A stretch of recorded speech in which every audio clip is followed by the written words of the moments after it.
Buenas noches, gente. Buenas noches, Lanterns del canal. Una noche muy especial porque esta noche la verdad que tengo el agrado de presentar la quinta edición de Protagonistas del Cómic y como todas las ediciones la verdad que logramos traer personajes de alta categoría, de la verdad de calidad y legendarios ya para uno, ¿eh? Voy a presentar sin rodeos a mi compañero, a mi coequiper Mario. Hola gente, muy buenas noches a todos. Kai, feliz de arrancar este 2021 con todo, con un gran guionista. Y bueno, solamente hay que presentarlo. Vamos a darle a todo esta entrevista que va a ser espectacular. Sí, tengan en cuenta, gente, que esto a partir de ahora vamos a hablar en inglés directamente con el invitado. Y después el video va a quedar, cuando quede como video, va a quedar con la traducción automática en español de YouTube. Así que we're gonna welcome Mr. Ron Mars, to protagonista del cómics. Hey guys, thanks for having me. Thank you, Mr. Mars, for such an honor here. No problem, and please, it's Ron. You say Mr. Mars, I look around for my dad. Okay, thank you, Ron, for this interview to us because we admire your work, sir. Thanks so much. It's very cool for me to know that what I did and what I'm doing, reaches far beyond the U.S. market, which is, it's mostly what we get feedback from. So, to have you guys literally on the other end of the world and having been touched by, especially the Green Lantern stuff, it's very cool. Here you're a legend. we grew up with your lantern, with Yes. your lantern, Kyle Rayner, the one you create with Daryl Banks that we had in another interview, is our generation's lantern. Sure. Yeah, I think with Green Lantern, it's very much the one that you find at the right age is your Green Lantern. It's the one you generally stick with. And I think for a lot of people that found the book in the 90s, whether it was here in the States or where you guys are, anywhere around the world, if Kyle was kind of the first lantern that you discovered, I think a lot of people just kind of stuck with that. And also, he's different. His different outfit and everything. Yeah, well, when we did Emerald Twilight and brought Kyle into the book, there was no, there was no edict from DC to say, just keep doing what you're doing. Just keep the book as it is. They really wanted us to do things as differently as possible. So his costume was different. He was a different kind of character. In some ways, he was kind of more of a Marvel character in terms of his personality than a DC character. Well, we're gonna get into that part later, but first, we would like to tell us about your beginnings in the comic industry. Sure, I started doing comics in 1990, so this is my 31st year in the business. And I'm doing this now because I was friends with Jim Starlin and still am. And Jim is the one who suggested that I write comics, that I try writing comics. We were friends. We lived in the same area. And I was working as a journalist. I was probably 22 or 23 at this point.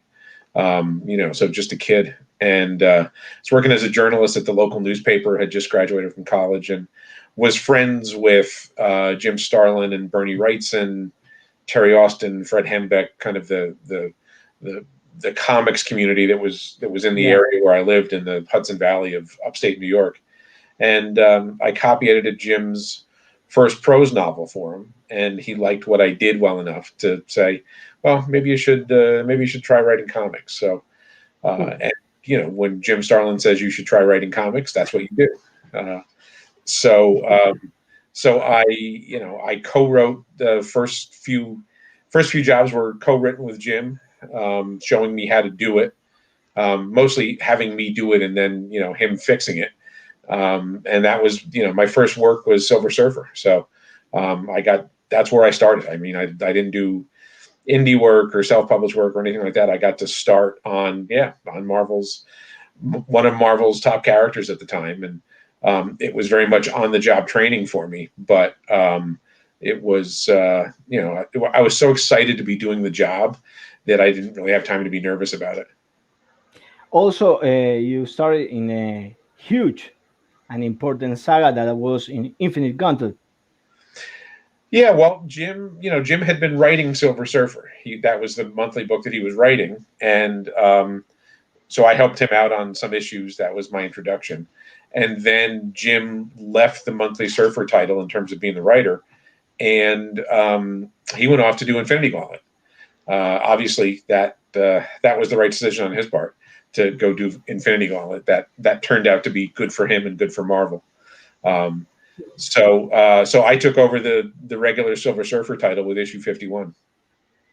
Yeah, right. It's a really an important and also I think myself a difficult character, right? Because it's all the cosmic era of Marvel Comics. So I want to ask you, it was a challenge for you to write all the stories. Looking back at it, not really. Like I said, I was too excited to be able to have the opportunity to be overly worried about, wow, this is a big, this is a big responsibility, or being worried about the kind of stories I was telling. I had Jim to show me the ropes, and certainly at that point, it was the boom era in comics in the 90s. And everything was selling. The Marvel couldn't print books fast enough. So if you were like semi-literate, you could stick on a book. So I got to, like I said, do my on-the-job training on what was a book that was selling for Marvel at the time about 300,000 copies an issue. We don't see those kind of sales anymore at all in the business. But at that point, that was a title that was selling well, but it wasn't Marvel's best-selling title by any means. Yeah. Also, it's interesting how the challenge to pick up the storyline that Jim had left. Yeah, well, I didn't realize it at the time, but being thrust into that situation where I had to do stories in and around other parts of the Infinity Gauntlet. So I had to figure out a way to tell stories that mattered and that were entertaining, but not ruin anything or spoil anything that was going on in Infinity Gauntlet. So I didn't realize it at the time, but it was great training to overall to be working in a shared universe and playing with other people's toys and having other characters in your book. Which is obviously part and parcel of working at Marvel or DC, where you're all basically playing in the same playground.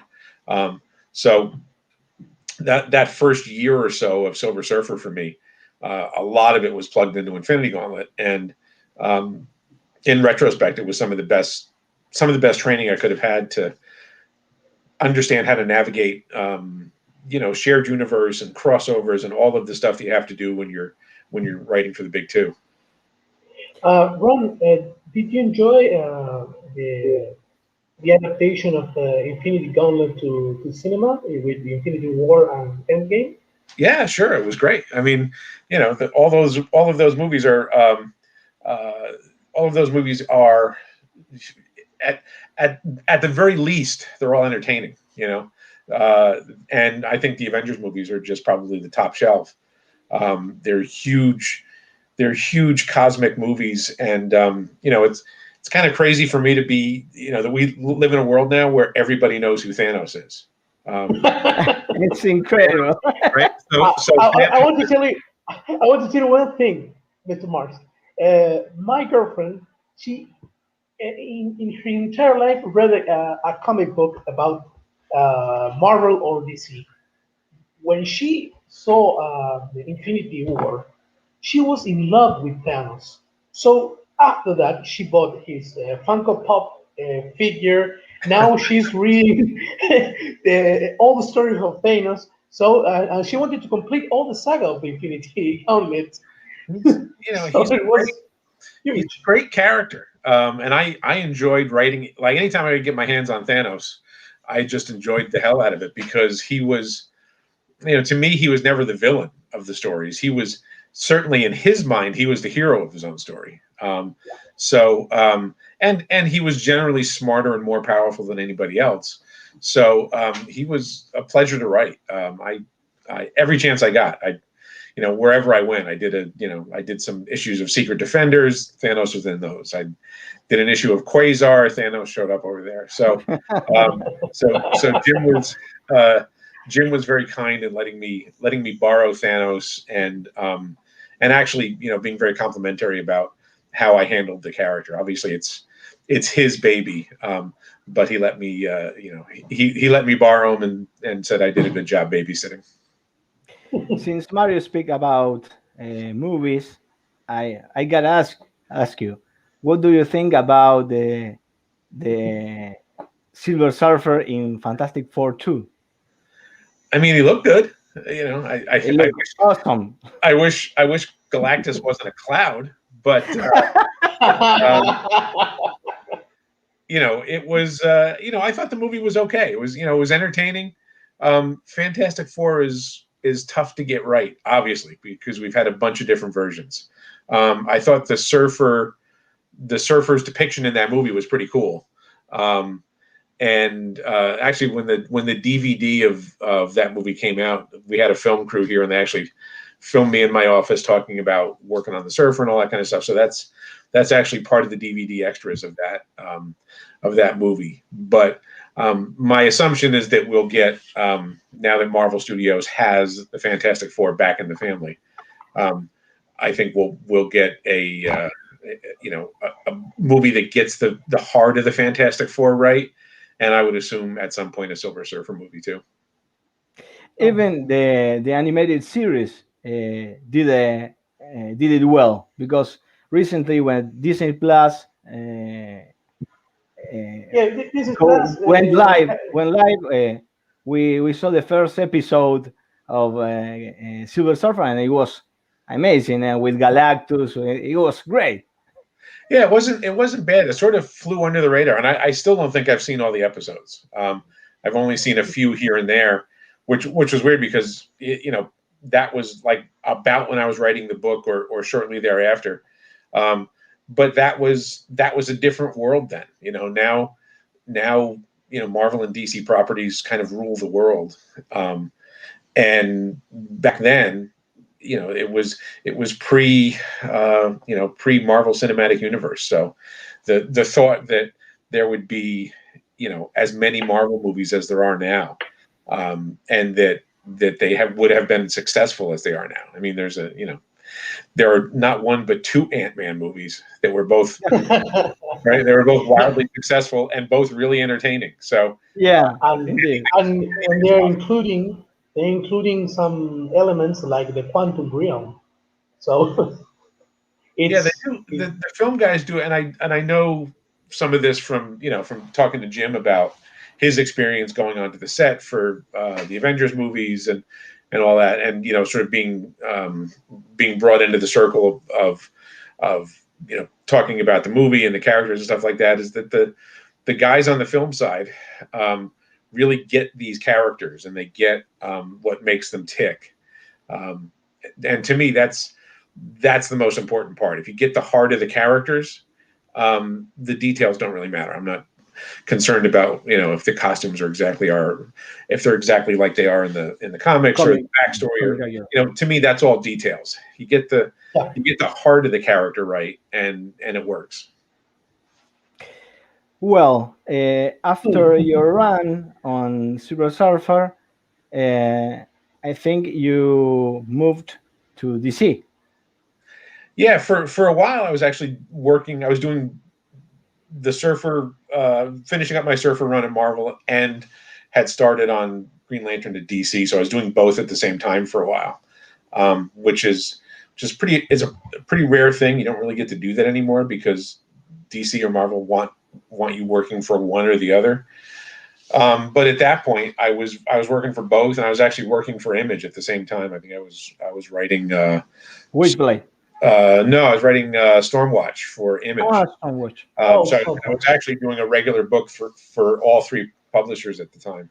Again, it was a different era. You could sort of do that. Now you don't really get a chance to do that as much. You have three fronts here. Yeah. So DC was getting this ad that says, "We killed Superman, we broke the bat, Green Lantern's next, Emerald Twilight," and that's when great story. this legendary story comes to life. And I would like to tell us, Ron, how did it come up, and if it was your idea, this story, or there were another story on the board for the number 50. Yeah, there was. I was offered the book sort of at the last minute. DC was going to have a whole new paradigm for Green Lantern. They were going to have a new way of doing the book, but Hal was still going to be the main character, and the present creative team was going to stay on the book. And the pitch they got back from the creative team was not what they wanted. So they decided to go in a different direction, to completely take Hal out of the story and to create a new Green Lantern. So that's when I got a call. I'd actually been in at the Marvel offices during the day that day, and I got a call that night from DC, and like all the main editors and Paul Levitz, the publisher. Everybody was on the line at the same time, and either means something really good or something really bad is going to happen. So they offered me, the book, and I was like, oh man, that sounds great. Because I had done a little bit of, Green Lantern Corps quarterly stories and some short stories, a little bit of stuff. I was just starting to work for DC. And they offered me the book, and I said, oh man, that would be great. I love that. I love Hal Jordan as kind of the right stuff character, the Chuck Yeager archetype that he was initially, and then they said, "Oh well, wait. Here's what we're going to do." So they said, "We're gonna take Hal out of the book. You're going to create a new Green Lantern." And so that was a fairly big deal story. I knew that it was going to be controversial, and actually, I actually asked them if I could think about it for a little while. So I don't know, maybe a week or so went by, and I told them I would take on the project, and then because the previous version of the story that the previous creative team had started were actually in place. Those pages exist. Ron, I'm sorry to interrupt you, but they told you that in that pitch that they wanted to create a new lantern, right? Mm-hmm. Why didn't you offer, or did you ask them for another lantern like John Stewart that he was creating? They wanted something new. So what they ended up doing was sending me like a page and a half of typewritten notes, which is what Emerald Twilight became. These are these are the broad strokes. These are the beats of this 3-issue series, this 3-issue storyline. And the last line of it was, "And a new Green Lantern is created." And that was it. Like, there was no direction as to what the Green Lantern was supposed to be like, there was nothing. And so we had the conversation of, can does it have to be someone from Earth? And they said, well, yeah, we want the main character to be someone from Earth. Okay. Can it, can it be a woman? And they said, well, we'd like to stick with a male lead for the book. And then that was kind of it. They just let Daryl and I make it up from there. And Kyle was very much, he was very much kind of the Spider-Man archetype. He was the everyman that you could see yourself, you could see yourself being him. You could see yourself in his shoes. And that, like, for me as a reader, those are always the kinds of heroes that I was drawn to. And I honestly grew up reading more Marvel books than I did DC books. I was like a Avengers, X-Men, Spider-Man, and then Thor and Daredevil when Simonson and Frank Miller were doing those books. So that's where my, sort of my comics DNA was with the Marvel stuff. So I ended up creating a character with Daryl that was much more of that kind of archetype than the more, heroic singular archetype that a lot of the DC characters were. I wanted it to be like, what if you got the Green Lantern ring and have no idea how to do the job? That was, since we had gotten rid of the Corps, we had gotten rid of Hal and all the other Green Lanterns. I wanted this to be very much like on the job training for Kyle and for him to like not really understand how to do the job. There was no manual that went with it. He just had to learn by doing. And that's great because we talk with my friend here about that he's a hero under construction and continuing construction to be the real hero. So that's marvelous. Yeah, very much. I mean, to me, the hero becoming the hero is always a more interesting story than the hero being the hero. We get to watch Luke Skywalker become a Jedi. That's the interesting part of that journey. Not as much after he's a Jedi, right? The learning to fill those shoes and learning to live up to that mantle. That's the story that is compelling to me. So that's very much what we did with Kyle. So that he was the new guy. He was learning, and I think to a certain extent, working through Kyle and taking him to different parts of the DC universe and having him meet Batman and Superman and Shazam and all of the heroes that he met kind of in the first year or year and a half of his story. That was me exploring the DC universe. That was me, getting a hold of characters that I wanted to write. I wanted to write Superman. I wanted to write Batman. So by bringing all of those, I got to scratch those itches by bringing all of those characters into his book. Also, it was your idea about the Hulk getting mad, crazy about what happened in Superman. That was that came from DC editorial. That's how, they wanted that ramification on Hal. And it's kind of weird because like that happened in issue 46 of Green Lantern, where Coast City was destroyed. And then issue 47 was just kind of another issue. And then, oh, wait, in 48, when I took over, oh, wait, he's really upset about this. So, so we sort of kind of pretended that 47 never happened. But that was DC's take on it. And, I thought it was a really interesting story. You never really get the story of the hero failing. I thought it was Hal being Parallax was kind of a cool development. I never saw Hal as a villain as Parallax. I just saw him as kind of an antagonist. And in some ways he was right. Like the reasons he was doing things, there was a certain amount of he's kind of got a point here with that. So I always kind of treated I always kind of treated Hal as Parallax, kind of like Magneto for the X-Men. Like, you know, he's a villain in the sense that he's at loggerheads with the heroes, but he thinks what he's doing is the right thing to do. He's doing things for what he believes are noble reasons.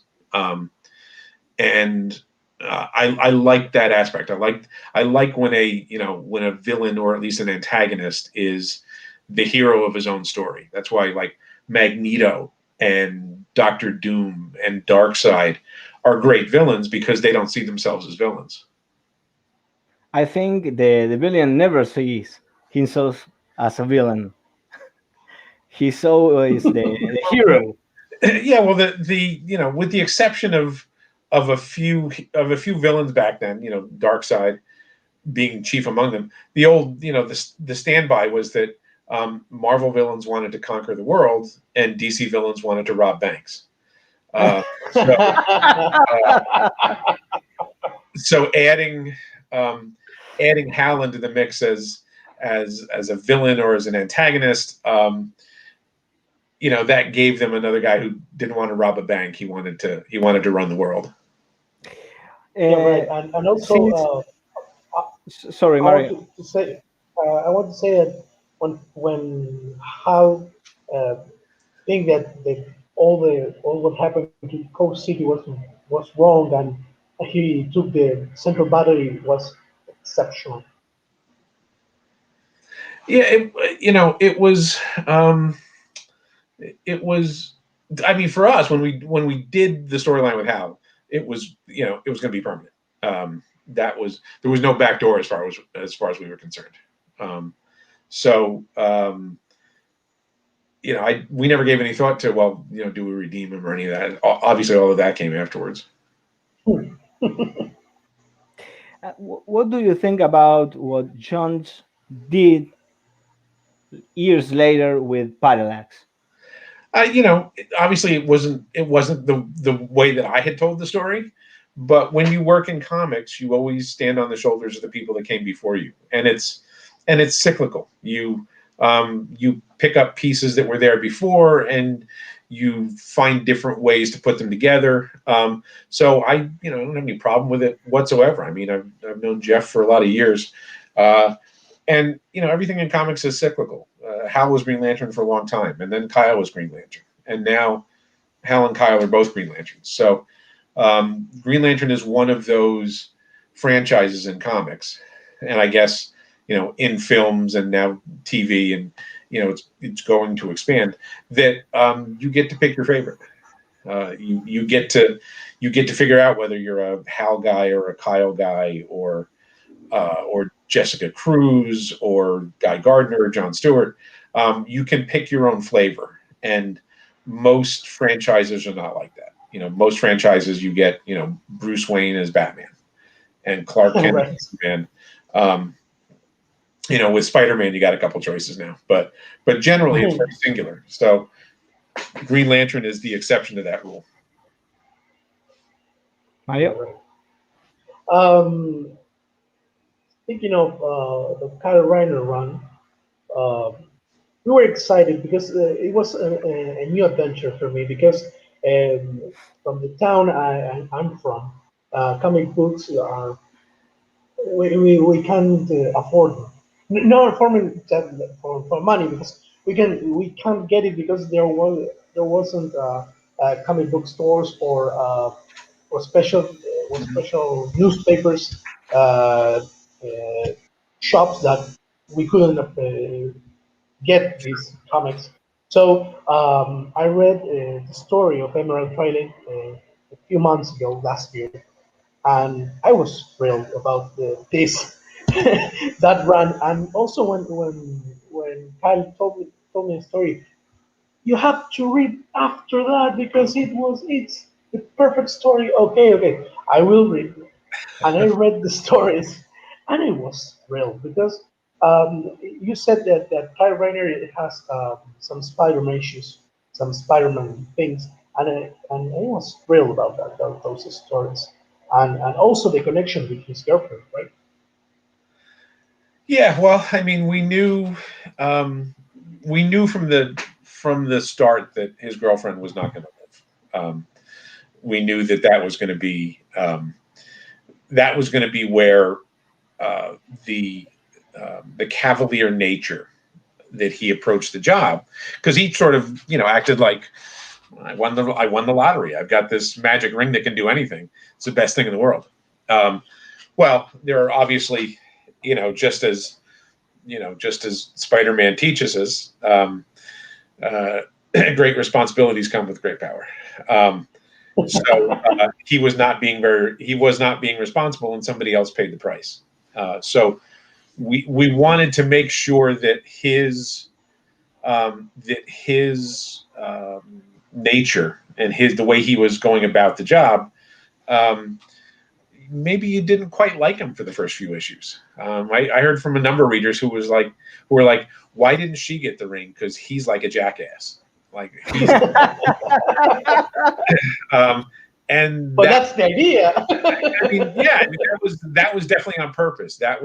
We wanted him to be to like not get it initially, and then to have that to have reality kind of slap him across the face, that if he's not good at this, and if he doesn't take this seriously, the people around him are going to suffer. So ultimately, a lot of people compared it to what happened to Gwen Stacy in the classic Spider-Man run, and honestly, it never occurred to me that it was a Gwen Stacy sort of thing, because what we were looking at is that it was kind of the Uncle Ben thing, where Peter Parker doesn't take being Spider-Man as seriously as he needs to, and Uncle Ben pays the price. So for us, it was Kyle not taking being Green Lantern seriously enough, or understanding the parameters that he had to work with, and his girlfriend pays the price. And we wanted it to be shocking and memorable. We wanted, the idea being that that if you kill off a character in your book and nobody cares, you didn't do it right. Like, people should be upset when you kill off a supporting character. Now, obviously, there's a whole other side to it of, sort of female characters paying the price because the male heroes can't ever really change in a book, and that's a totally valid conversation to have. But but dramatically for us, it was much more Uncle Ben than it was Gwen Stacy. I mostly saw it that way. When I first read it, I was like, this is like Spider-Man with Uncle Ben, and a turning point for Kyle Rayner to take things seriously. And also I read an article recently about the change of the character from Hal Jordan to Kyle Rayner, that there was a great backlash back there. Yeah, there were, there was upset. correct me. There was a movement like today is the Snyder Cut, released the Snyder Cut, that was called HIT, Hal Emerald Advancement Team. Yeah, well, they were called Hal's Emerald Attack Team first, and then they decided that maybe Attack was a little too militant, so they turned it into Advancement. So it was ultimately not that. It was like 70 or 80 dudes who like wanted to join up on this thing because they were pissed off about Hal Jordan not being the lead anymore. And we expected it. We expected people to be upset because it's comics. Anytime you change anything, somebody's upset. And conversely, if you don't change anything, everybody complains that it's boring. So you know that you're not going to please everybody all the time. So so for a while there were a bunch of people who were really upset and writing letters to get me fired, and we got a few death threats in the mail. Oh God! So heavy. I had always known that the Legion of Superheroes fans were like the most dedicated rabid fans in comics, and I learned that the Green Lantern fans were probably like number 2 on the list, because the ones who were upset were really upset. My God. And look, I get it. It's like somebody taking your toy away. And I actually met one of the ringleaders of Heat. The next year or two, I was at a convention in Portland, Oregon, and one of the guys who was really, like a leader in the movement to get me fired, was at the show and came up to the table and, said who he was, and he said, "I'm not happy with you." And, I said, "Well, okay, but, I'm sorry you didn't like it. I hope there are other comics you do like, but we didn't do this to upset you. This is just a story. These are not real people. Don't get yourself bent out of shape. If you don't like this story, there are others that you probably will like, or, go back and read Hal back issues." Comics are about the illusion of change. So things seem to be changing all the time, but they really don't change very often at all. I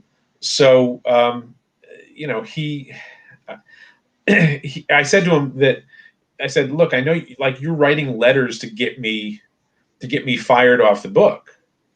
And I believe to never work in comics again," was one of the demands. And I said, you realize, this is my job. This is how I feed my family. This is what I do for a living.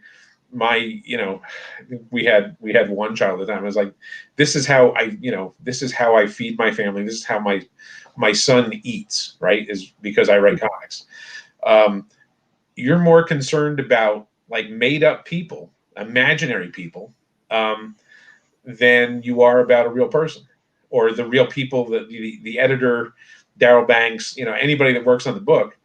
And I pointed out that, his mindset was that these imaginary people were more important than real people. And he seemed kind of taken aback at that notion that had never occurred to him. And then he asked me to sign a stack of Green Lantern books for him, and we parted ways. I forgot he asked me to sign a stack of books like this. Okay. Okay, man. Ron, I want to ask you a question. Why did you choose Major Force to kill Alexandra? Because he was like a government guy, and we felt like if somebody new got the Green Lantern ring, that the government would be very interested to see who that was, and maybe can we get that away from him. So he fit the bill in terms of working for a shadowy government agency, and plus he was just like a big menacing guy. So visually he kind of worked too. That's probably Major Force's most famous moment, I guess. Yeah, and also you got the chance to come back to the book and close the Kyle Rayner run. So how was that return to Kyle and using again Major Force? Yeah, they gave me a call and offered me the chance to come back and kind of wind up the current run of the book before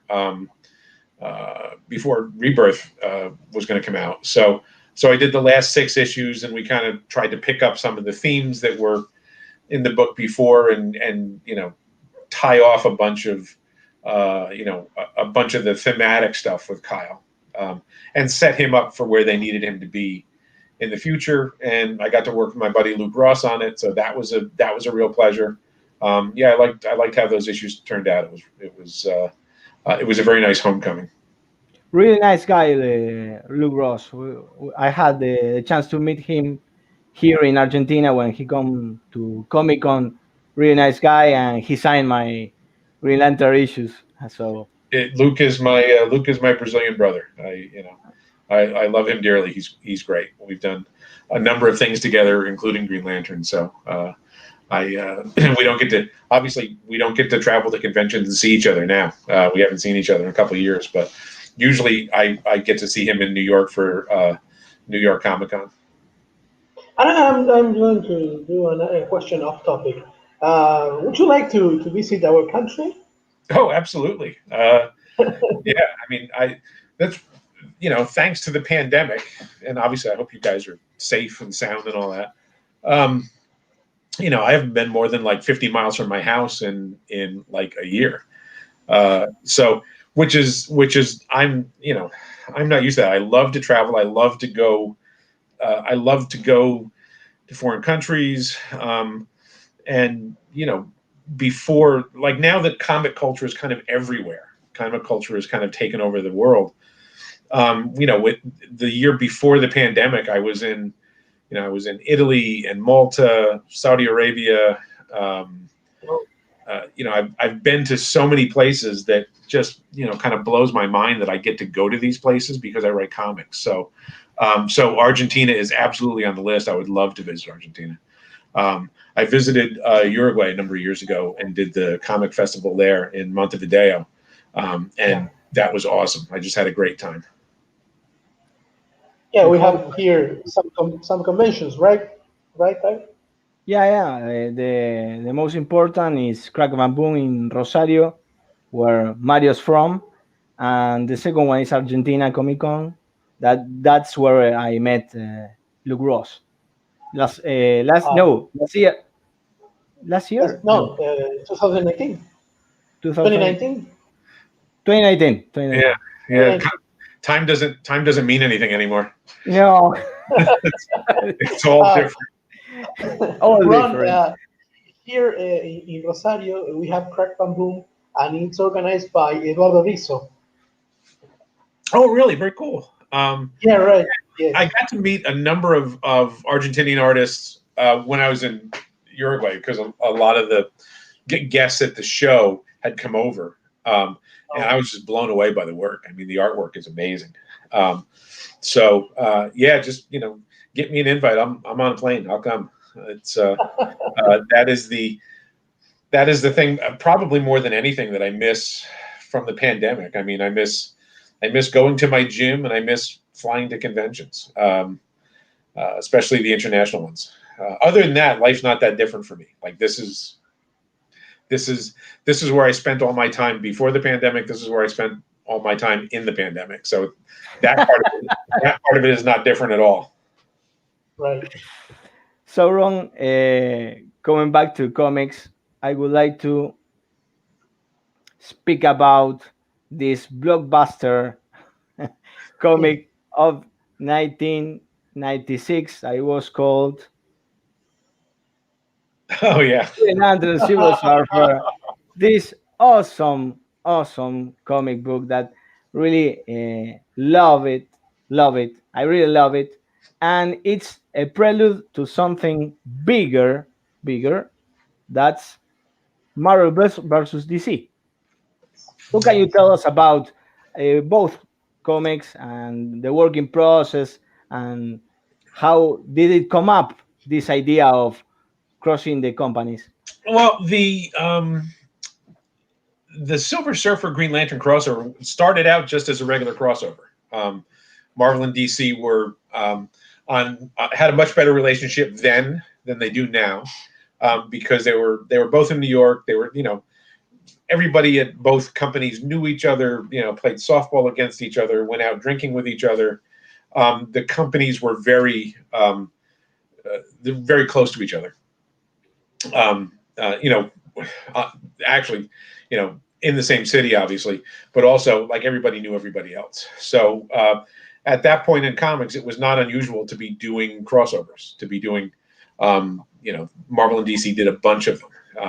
And so the natural one, the next natural one, because I was writing both books at the time, was Green Lantern Silver Surfer. I think I proposed it to DC, and they said, sure, that sounds great. Let's do that. Marvel signed off on it, and we pulled Daryl over from the regular Green Lantern book to draw it, and Paul Pelletier took over the Green Lantern issues while Daryl was drawing it. And then towards the end of the book,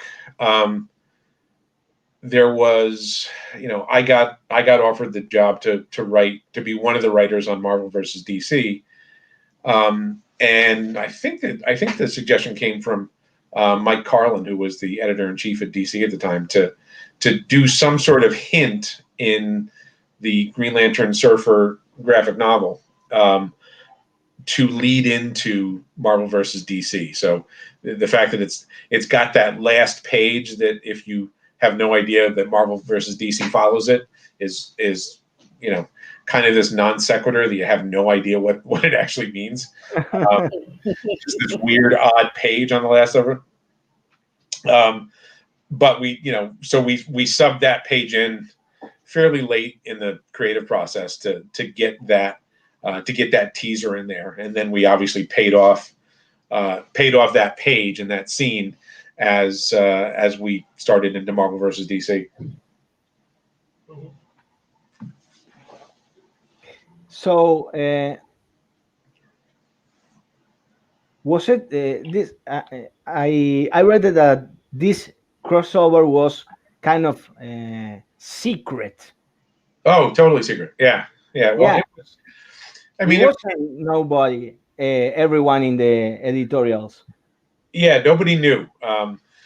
Marvel and DC, like the market had dropped here. There was a big market crash. A lot of from speculating on comics. The sales of comics were just through the roof, and then the speculation on comics crashed, and a lot of stores ended up closing because they got stuck with too many copies of Reign of the Superman, or the books that people were ordering cases of because they thought they'd be worth untold millions in 10 years.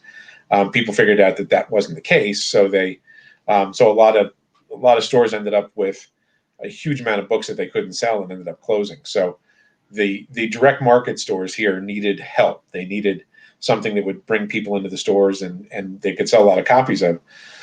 So they decided to do, finally, a big, large-scale Marvel versus DC crossover. So I got offered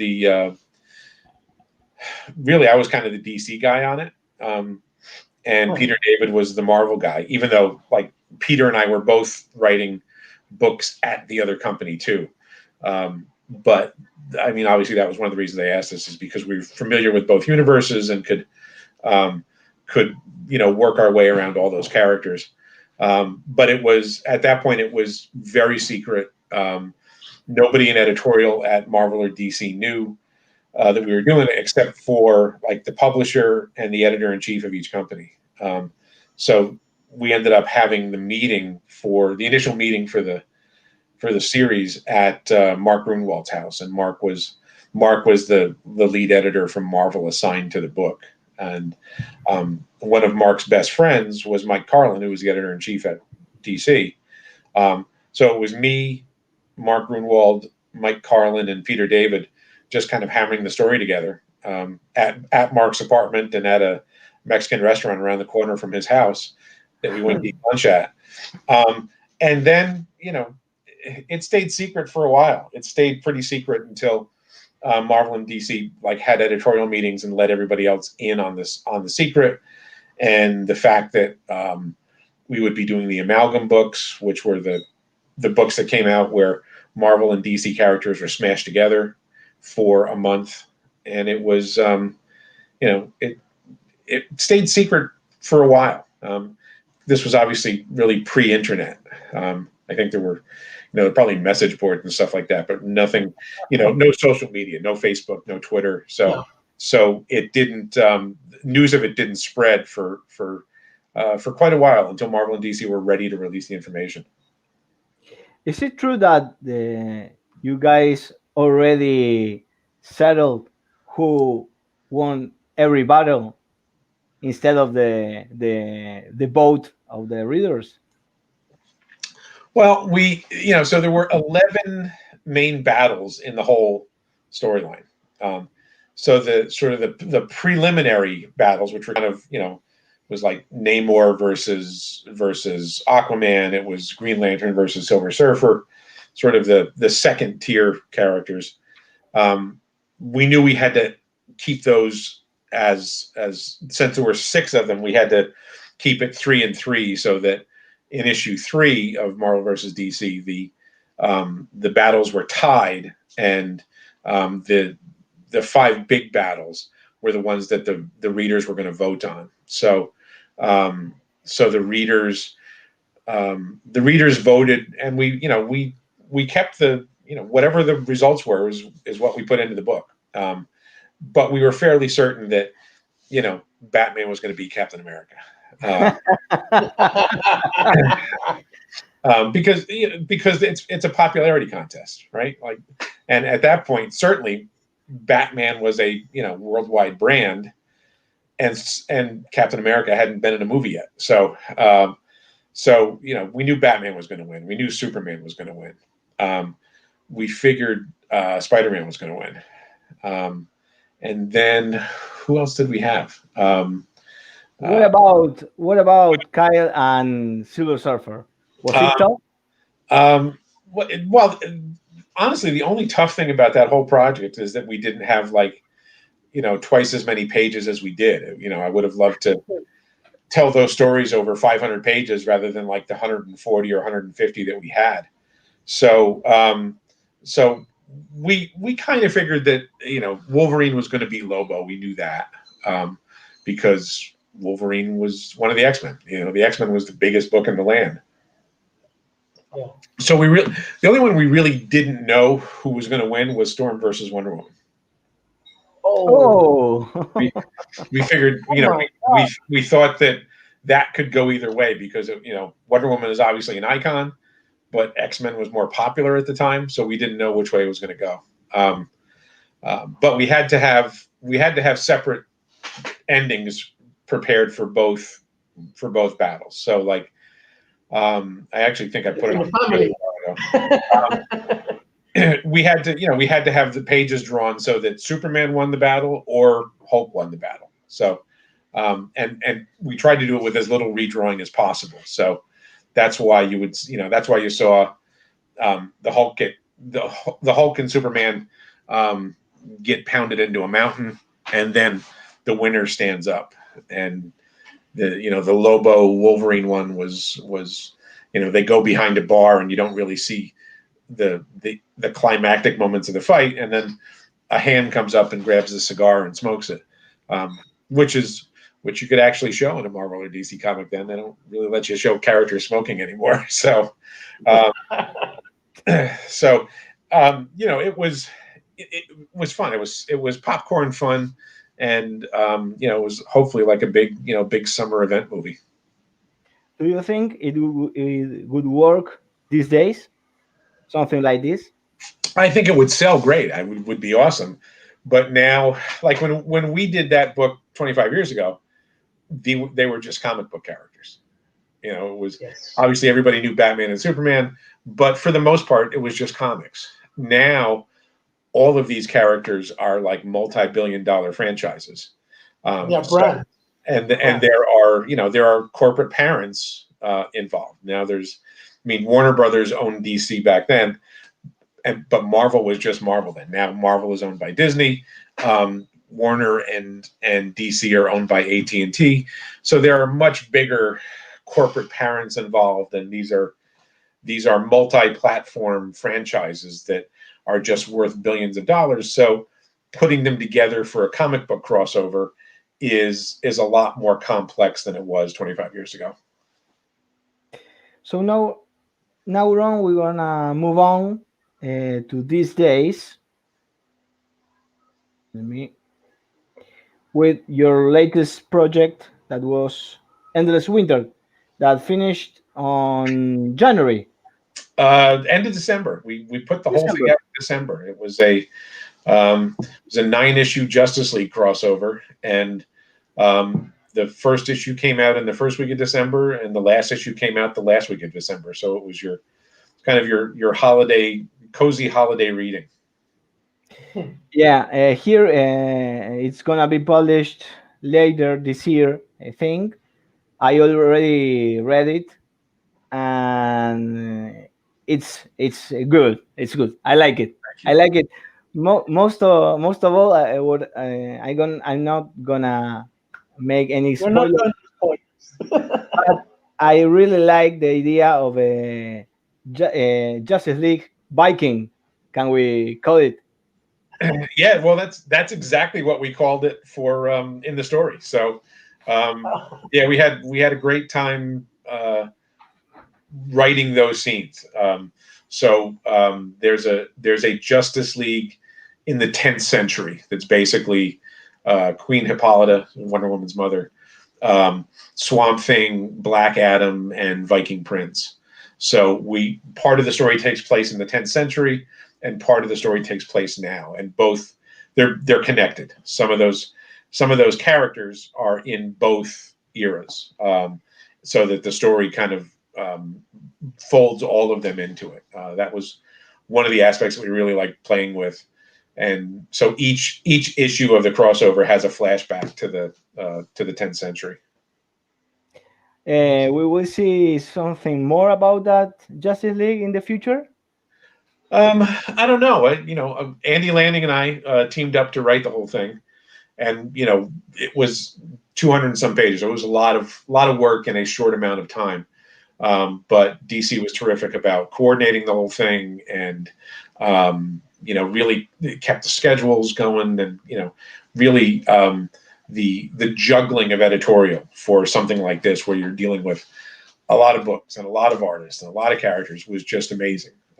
Alex Carr and Andrea Shea are the two editors that were majorly responsible for the whole thing. So yeah, I mean, Andy and I intend to be doing a lot more writing together. Andy's one of my best friends, and we just kind of click when we work on stuff together. So we've got a few things in the hopper that will be out later in 2021.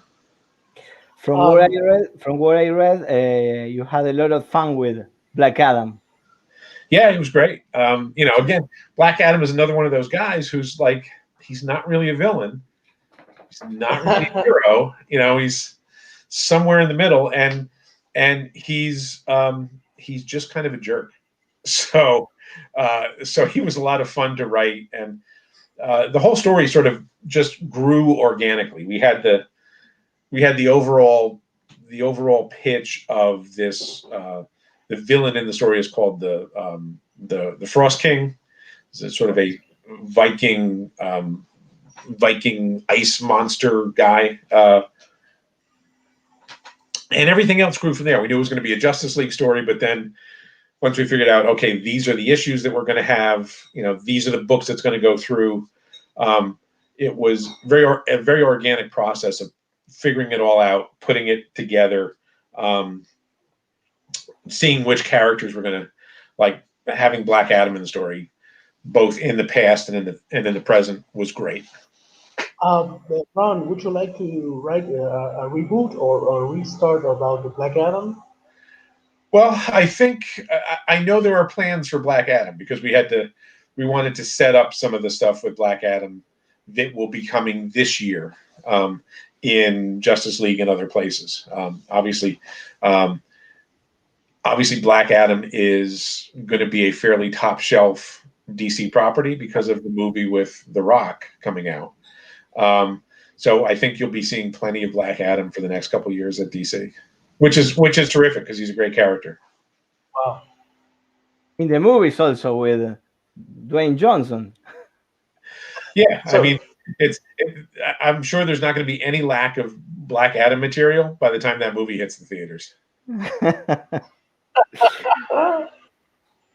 Well, we're reaching the end of our interview, and we have some questions of the subscribers of my channel. One is about what do you think about the development that had Kyle Rayner today in comics? I honestly don't keep up with the books as much as I should.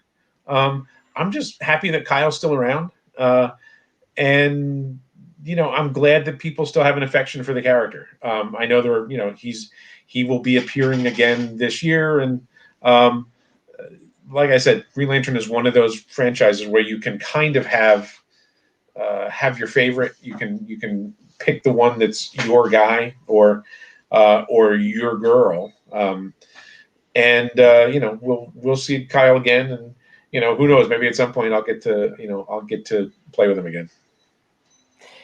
Another question we have here is which writer or artist would you like to work and you didn't?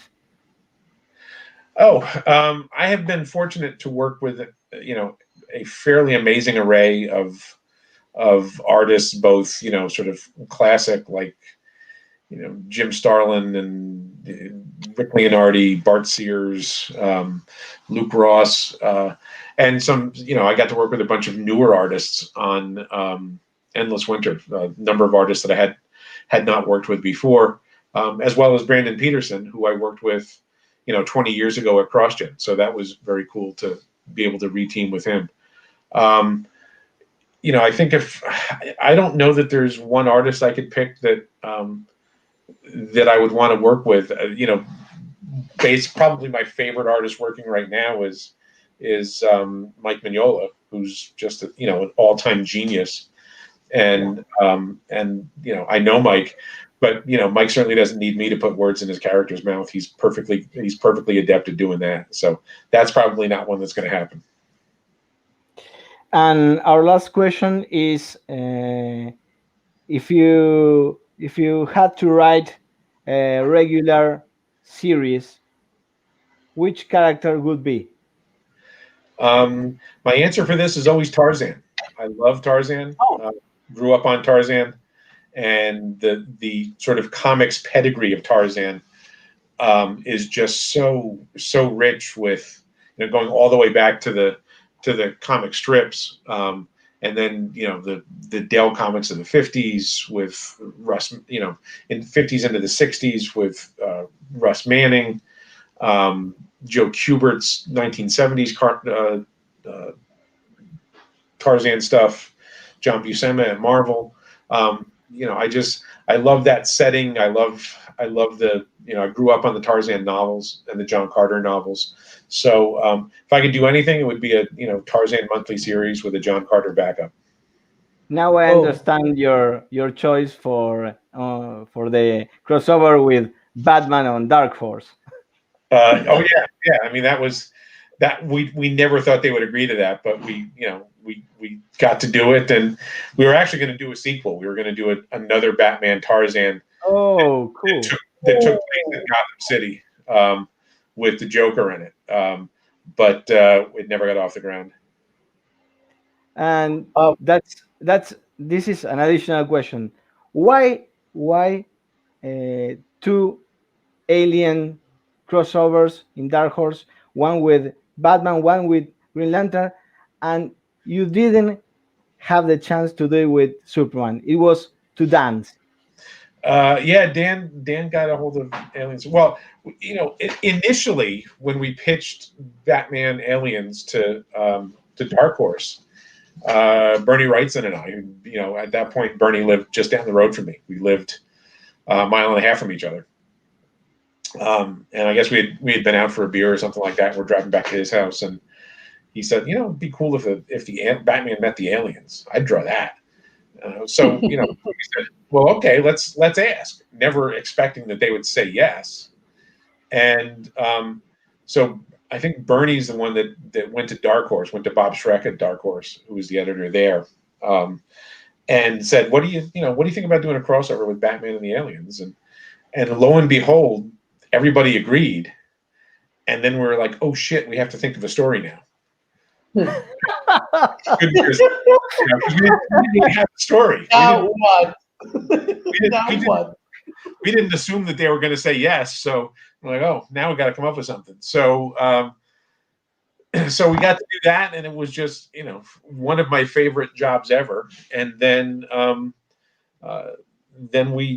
few years later, I pitched pitched DC to do Green Lantern Aliens, and I didn't hear anything back for like a month or two. And I just figured, well, obviously we're not going to do it because we didn't get any answer back. And then I got a call from a Dark Horse editor, and he said, "When can you turn the first script in?" And I was like, "Well, first script for what? What are you got?" And he said, Green Lantern Aliens, we got to get going on this. And I'm like, "What? You mean it's approved?"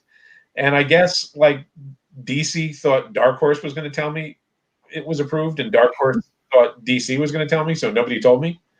I had no idea we were doing it, and then had to sort of buckle down pretty quickly and get it done because we needed to get moving on it. And thankfully, I suggested Rick Leonardi. They tried to get Rick to draw it, and Rick was available, did an amazing job on it. It's one of my favorite gigs ever. And I think that was the first time Rick and I worked together, and we're still working together now. We're actually doing a few things together, including a original graphic novel for Naval Institute Press here in the States. Cool. Like a 150-page graphic novel called Blue Angel. So it'll be out hopefully later this year. Cool. I had one question for you, Ron. Go ahead. Did you read something, some comic book, Argentinian comic books? Yeah, when I was in Uruguay, I picked up a number of, I just picked up stuff that looked cool.